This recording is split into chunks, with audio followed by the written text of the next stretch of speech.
our Paulo Salazar sat down with the Corpus Christi Independent School District Superintendent, Dr. Roland Hernandez, for a recap on how the first week of face-to-face instruction went at our area schools.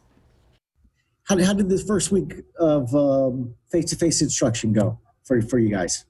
Yeah, this week has gone really well so far. You've been in school a few days, and we started out really slow, phase one, and that's allowing 25% of our students who responded that they would be returning to face-to-face instruction. You know, this is the first time we've ever done anything like this. So it's got to be kind of an ever-evolving process as we learn things work or don't work, and anything that comes to the forefront for you that you know we need to work on. Right, and that's exactly what we figured we would run into. The issue here is that you don't really get any practice. So that first day of school, we haven't seen our students since spring break, and now it was a matter of those coming back. We're going to have to learn kind of a new mode of operation in our schools. From the minute they're dropped off to lining up to coming into the school building, the social distancing markers that we have in the schools, it was a time needed to try to get them into the new way of what every day was going to look like. And so with the smaller numbers, that also helped us. Newer systems we had in place, but to be able to teach it slowly to the students as more and more students start coming back, I think was probably the best move we could have made.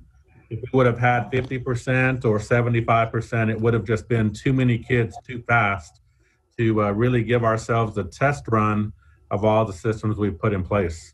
Our infrastructure is holding up really well. You know, our only issue has been that with the demand that there is across the world, really, especially in our nation, just with the need for different devices and the Wi-Fi, we're really targeting that area to make sure that the students not in the classrooms who will continue distance learning have what they need.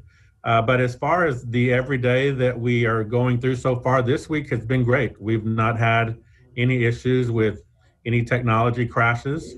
They've been very minor, if anything, where it might be specific to a particular classroom, but not the entire school. So, so far, so good.